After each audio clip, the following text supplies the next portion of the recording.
Right guys, with the January transfer window very close to being open, I wanted to make a video about what do Liverpool need to do in it. Do they need to do anything, having confirmed CODY GAKPO as a new signing?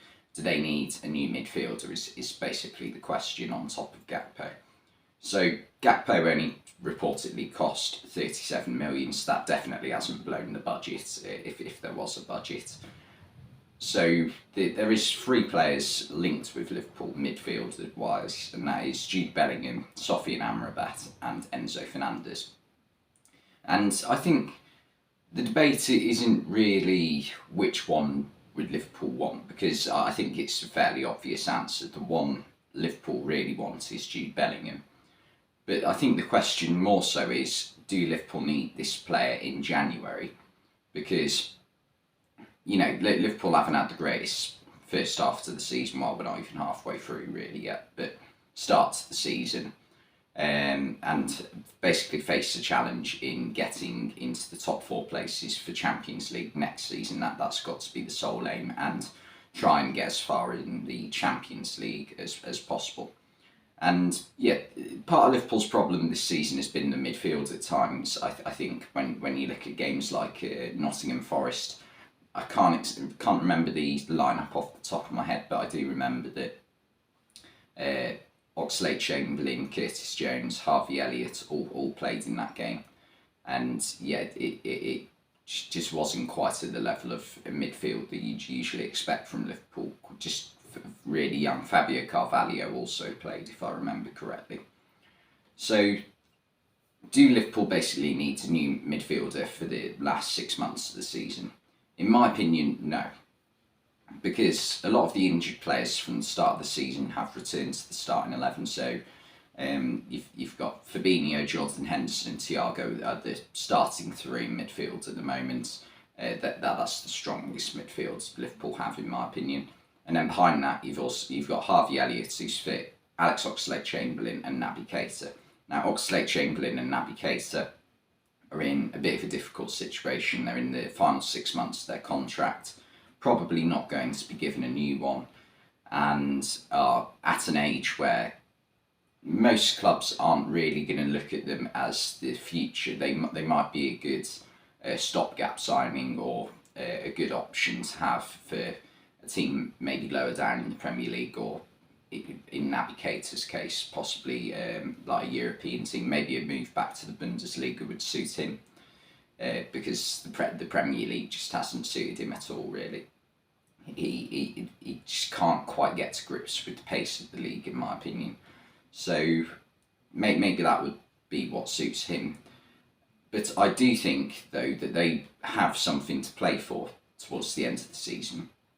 I'm not accusing them of, like, you know, not giving their all for Liverpool when they have been playing over the past 4 or 5 years, but I just think when the pressure is on you, you are more likely to perform if you know you have to, because they need to put themselves in like the shop window for other teams for the summer transfer window, because at the moment I don't think there's many teams whose main target in the summer is Oxlade-Chamberlain or Naby Keita, especially in Naby Keita's case with all the injuries that he's had. Like Oxlade-Chamberlain, he's been quite unlucky at times with a few long-term injuries, and when he's fit, he still does put in the occasional good performance. Naby Keita, though, I think, and Oxlade-Chamberlain, you very rarely get an absolute stinker of a performance, whereas with Naby Keita, it's little niggling injuries constantly throughout the season. He has at least 3 or 4 injuries per season,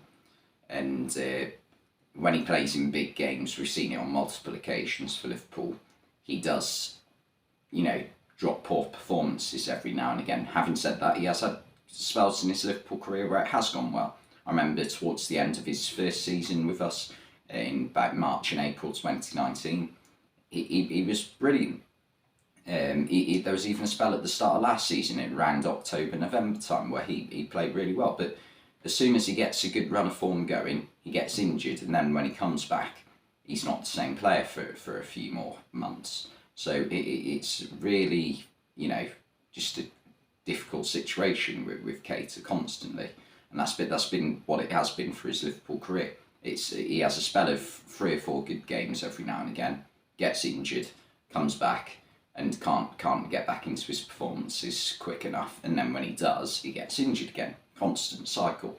And teams who don't have the squad depth like Liverpool or a big European club does, they're not particularly interested in players like Keita who are unreliable. That is one word to describe Naby Keita: unreliable. And yeah, so I think towards the end of this season, my point is, I think they have something to play for, so maybe that'll play into Liverpool's hands. You've also got players who can sort of fit in midfield, with like Curtis Jones, who's currently injured but should be back soon, and also Fabio Carvalho can do a job in midfield as well. So for me, I don't think Liverpool are desperate for a new midfielder in January. I think if they can, or if they want to go for Jude Bellingham and he's available in the summer, I would wait until the summer. I wouldn't do what a lot of clubs do and sign, someone who's available. Liverpool are notorious for holding out for their targets and getting them when they're available, when they can get that player available. If they're unavailable when they first want them, they'll wait. That's what Liverpool do, and I quite like that, because you see it with so many clubs. I think Man United are a club over the years who have been a bit of a culprit of that, signing players just because they can't get the one player that they want that would suit them. They sign a similar player who doesn't quite suit their system as much, and then it doesn't go as well. That's basically been the story of Man United before this season over the past 6 or 7 years. So yeah, for me, I'm happy with just CODY GAKPO being signed. I think until the end of the season, Liverpool should be all right with the squad they've got. It's just been a horrendous start to the season. Anyway, thanks for watching this video, and I'll see you next time.